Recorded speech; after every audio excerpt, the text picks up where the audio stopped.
Parashat Re'eh. Voyez, je vous propose en ce jour, d'une part, la bénédiction, la malédiction de l'autre. La bénédiction quand vous obéirez au commandement de l'Éternel votre Dieu, que je vous impose aujourd'hui, et la malédiction si vous n'obéirez pas au commandement de l'Éternel votre Dieu. Si vous quittez la voie que je vous trace aujourd'hui pour suivre des dieux étrangers que vous ne connaissez point. Deutéronome, chapitre 11. Le traité Brachot 33, reprenant l'idée du libre arbitre, proclame: Rabbi Hanina disait: tout est entre les mains de Dieu, en dehors de la crainte du ciel.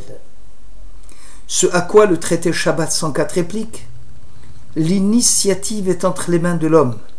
S'il cherche à se rendre impur, on lui donnera la possibilité de le faire. S'il choisit de se purifier, on lui donnera un coup de pouce. Rambam, dans Ilchot Teshuvah 5, écrivait: l'homme a la liberté de choisir d'être juste ou d'être mécréant. Dieu ne peut décréter d'une façon arbitraire qui sera juste ou ne le sera pas, chacun ayant le choix d'atteindre le niveau de Moïse ou la mécréance de Bilam. C'est, disait Rambam, le principe de base et le pilier de toute la Torah. Voyez, je vous propose aujourd'hui la bénédiction et la malédiction. Si la liberté n'existait pas, comment Dieu pouvait-il envoyer des prophètes qui avaient justement pour mission d'amener le peuple dans le droit chemin?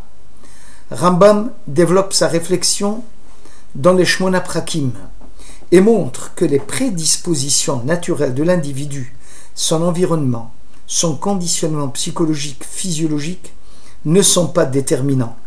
En réalité, le premier présupposé de toute religion est que l'homme soit capable de se surpasser lui-même.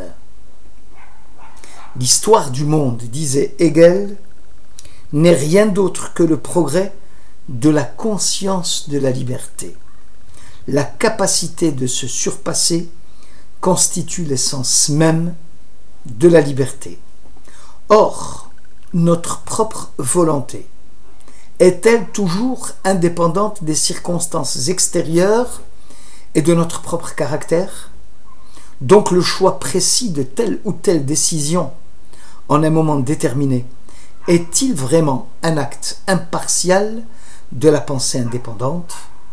La question est, si nous avons réellement une puissance sur la détermination de notre volonté, qu'est-ce qu'un homme libre?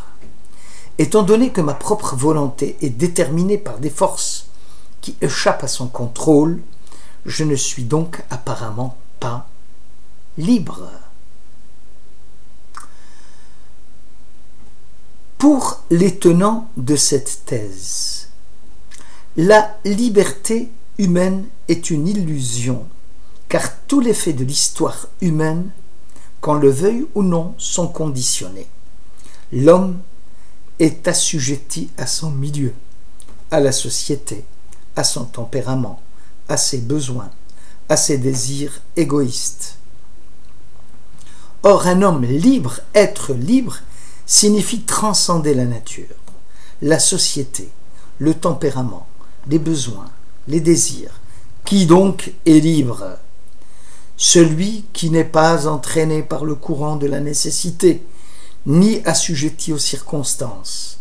La liberté signifie que l'homme est capable de s'exprimer en des événements qui dépassent son insertion dans le processus naturel de la vie. La capacité de l'homme de s'élever au-dessus de tous les liens et des limites naturelles, bref, de se transcender. Voilà la vraie liberté. Or, c'est justement la capacité de vivre spirituellement qui permet de s'élever à un niveau supérieur d'existence. C'est cela la liberté. C'est un acte spontané d'engagement de l'esprit.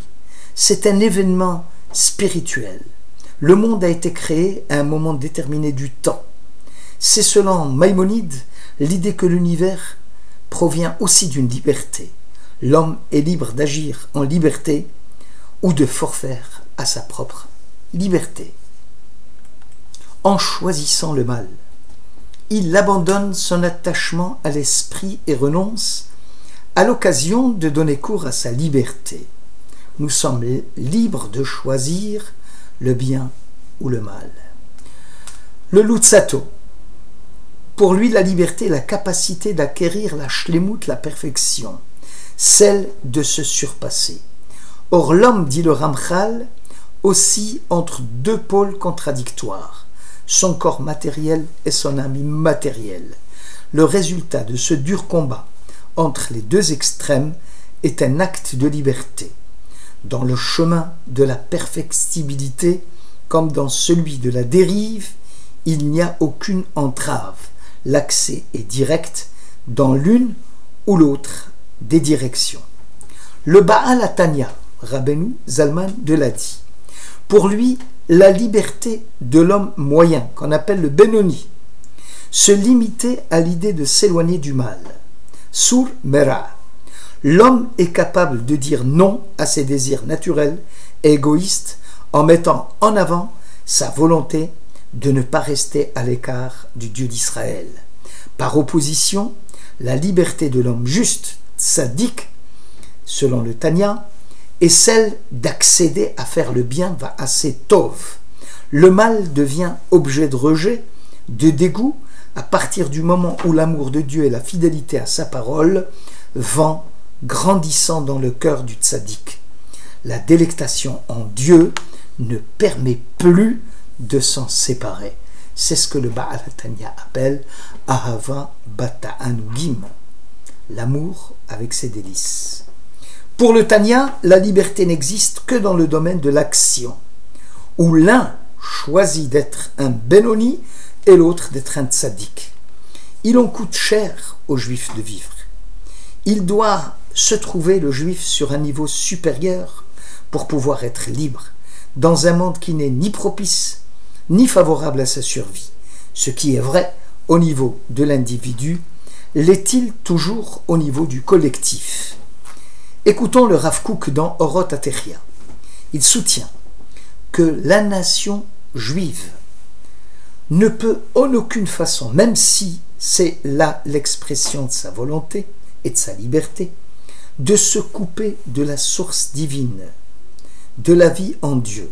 L'alliance du Sinaï, contractée avec le Klal Israël, stipule qu'en aucune manière la nation juive ne pourrait se rendre entièrement impure par les scories de ses iniquités. Certes, les fautes porteront gravement atteinte à l'âme du peuple juif, mais n'entameront en rien sa marche glorieuse vers son destin messianique. L'Esprit de Dieu et celui d'Israël sont une seule et même chose.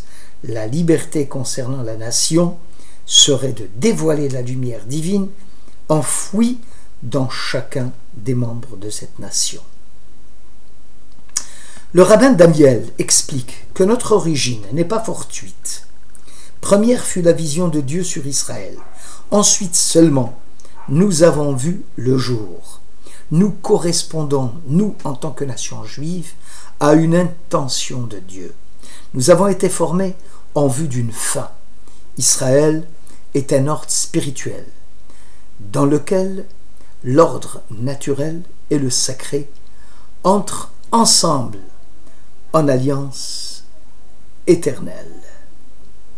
C'est une vie en dimension sainte, dans une communauté où se trouve la participation à la sainteté. Le peuple juif a conscience que ces valeurs sont partie intégrante de son être intime. C'est aussi là l'expression de sa volonté. Josué 24, dans un acte d'alliance entre Dieu et son peuple, à Sichem, exhorte Israël. « J'ai pris votre père Abraham, je le fis voyager, je lui ai donné une postérité, j'ai fait sortir vos pères d'Égypte, où vous avez séjourné dans le désert. Voilà pour les événements passés, l'existence de notre peuple, et d'abord l'existence des Juifs dans le passé, puis vient l'heure du choix, l'heure où l'hésitation n'est plus de mise, que s'il vous déplaît de servir l'Éternel, choisissez dès maintenant qui vous voulez servir. La réponse du peuple ne s'est pas fait attendre. Loin de nous, disait-il à Josué, la pensée de renoncer à l'Éternel pour servir des dieux étrangers. C'est l'Éternel qui est notre Dieu. Josué dit alors au peuple, vous ne pourrez pas aisément servir l'Éternel, car c'est un Dieu, un saint, un Dieu jaloux, qui ne supporte ni les offenses ni vos péchés. Le choix d'Israël commence là où il n'y a plus de choix. Nous n'avons pas choisi Dieu au départ. C'est Dieu qui nous a choisis. Peuple élu signifiant peuple recherché, choisi par Dieu.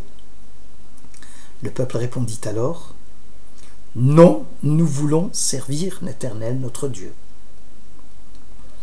Josué répliqua au chapitre 24, vous êtes témoins contre vous-même que c'est pour le culte de Dieu que vous avez opté. Ils répondirent, nous le sommes.